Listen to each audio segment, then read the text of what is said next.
George, Terry, you're shaking the house down. Stop it.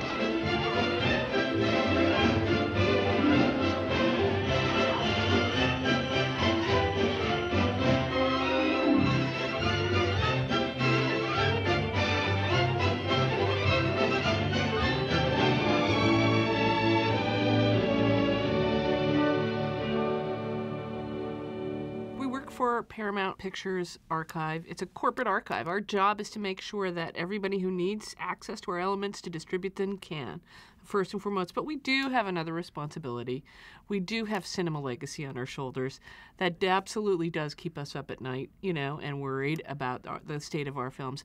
And we wouldn't be doing that if we didn't take that seriously, because we do. It's a Wonderful Life. My God.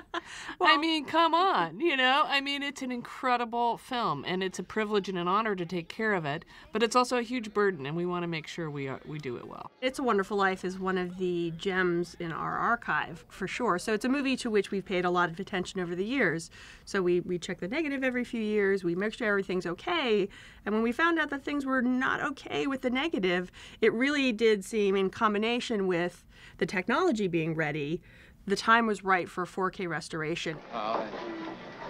He never grew up. How old are you anyway, Clarence? 293,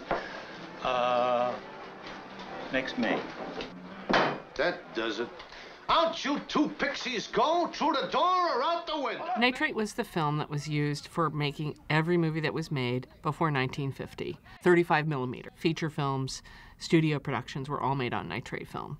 It does have a higher silver content, hence the phrase silver screen. So it does, in certain places, have a sparklier, more lustery look to it. Well, hello. Hello. You look at me as if you didn't know me. Well, I don't. I think it's also so much about how great the production values were on this film and how well the film was shot that is a credit to the look of the film as much as the actual flammable film that was going through the camera at the time. The base upon which it was shot. Yeah. Right. The craftsmanship, and this movie is really a testament to the thought that craftsmanship matters. There were 3 different cinematographers who worked on this movie, and yet the look throughout is remarkably consistent and even. It is. And some of that is testament to the individual artistry of the 3 of them, but also to Frank Capra's, vision of how this movie should look. The nitrate original negative of this film, sadly, has begun to deteriorate. And nitrate deterioration really means eventually the image will be gone. So it was an urgent issue to make sure that we were capturing the best possible image digitally from that original negative. If we go into other elements, which we had to use in this film, and we often have to use in this film, we'll never have that same resolution and information that you have in the original negative. Today we'll be viewing a roll of film for It's Wonderful Life. We're using a Scanity. It's one of the safest machines we have in-house due to it not having any metal parts, metal sprockets, or any pins registering the film. So it's a hub, and it's completely safe for these older films, for these films with problematic perfs. It's really, really good. Scanning is actually a relatively straightforward process. With the modern scanners of today, they are not pin registered, so you're not really dragging the film through. There's not a physical intervention against the film. So it's handled very gently on these rollers that just sort of glide everything through while the image is being captured. When nitrate deterioration happens, of course, film has sprockets. If the film shrinks, so do the sprockets. So that's why you want to treat the film so gently. Getting away from pins is a huge moment for archival film. Yeah. We knew that just capturing it meant we weren't going to destroy it while we were at it. And there's actually, on the scanner that we use for this, the Scanity, there is a second camera that captures the perforations as it goes through the scanner and then uses that information to kind of optically stabilize the scan image. So that stabilization, which in the past would have been accomplished by using pins to register things, that is now handled digitally. We were lucky in the case of It's a Wonderful Life that 13 of the 14 reels of original negative have survived. Now, portions of those surviving reels were starting to deteriorate at the ends. So we were missing image in parts at the ends of certain reels. And again, we were lucky, I guess, to say we had 2 second-generation elements that were made right after the time the negative was made. So they were both nitrate. They were fine grains made in the 40s. So we had 2 of those to choose from as alternates where either footage was missing or footage was badly damaged. So we actually scanned all of it. All the negative that survived and both fine grains. So we went through and on a shot-by-shot basis picked, okay, this one's better for this shot, this one's better for that shot. Even where there was some deterioration in the original negative, the digital restoration tools are mature enough to actually fix that. In the past, we would have had to make much harder choices. We would have said, all right, we're going to lose the resolution, but man, the tear or the deterioration in this frame, we can't fix it. Now, that's the other advantage of being in this time and doing this work on this film is we can actually fix things we were never able to fix before and keep that resolution. That's why we really appreciate a negative like this, too, because we know all our negatives are this perfectly made, right? You know, there'll be movies where it was low light, it was stocks from a certain era, and it's just green-tastic when we get it up there. And although that is filmic, combined with the way things are scanned, it becomes more noise than film grain. And we're constantly fighting that battle to not take too much grain away, but not blind the audience with little dots.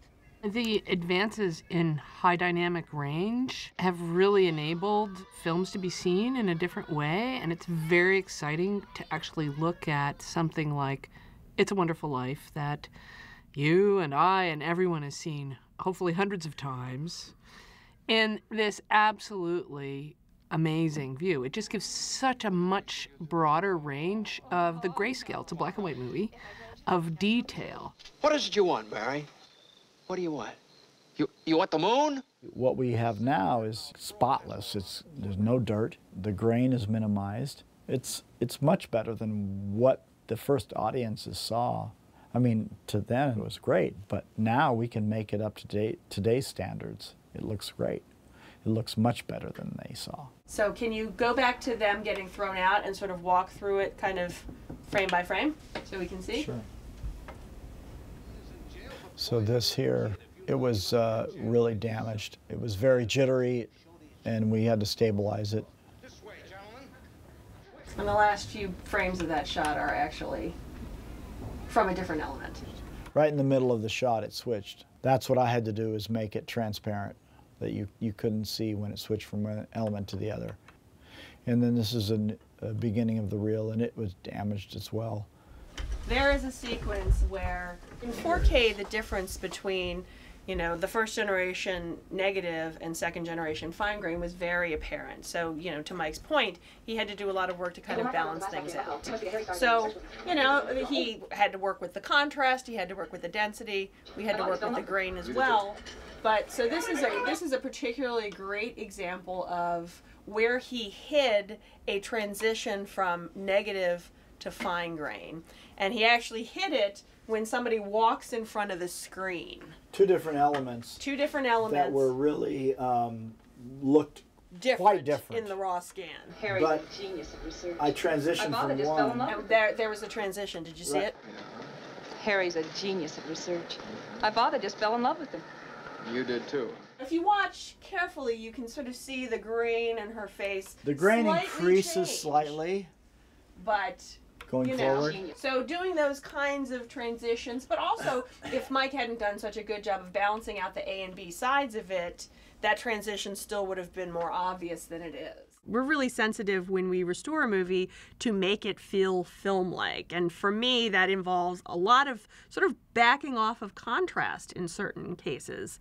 And again, this is where technology and better color spaces help us out, because if you back off on contrast, sometimes things can look soft. So you know, with better resolution and better color spaces, you're able to get that detail without having to lay on contrast too much, which makes things look more video-like and less film-like. So our restorations are able to sort of keep a really nice filmic quality to them. And really being able to dig into some of the really beautiful details in the backgrounds. For example, the Walk in the Moonlight scene. Somebody recently looking at that said, you know, I can see their breaths, and I've never been able to see that before. And you can just sort of see hints of these beautiful details in the background that they paid attention to at the time. Clearly, you're able to appreciate in a new way by being able to see it so clearly.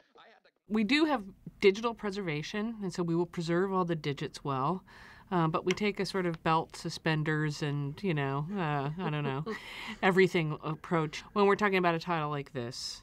And we do film out a picture negative, and we put it in our cold vault at the end. So we have a negative from the restored version as well.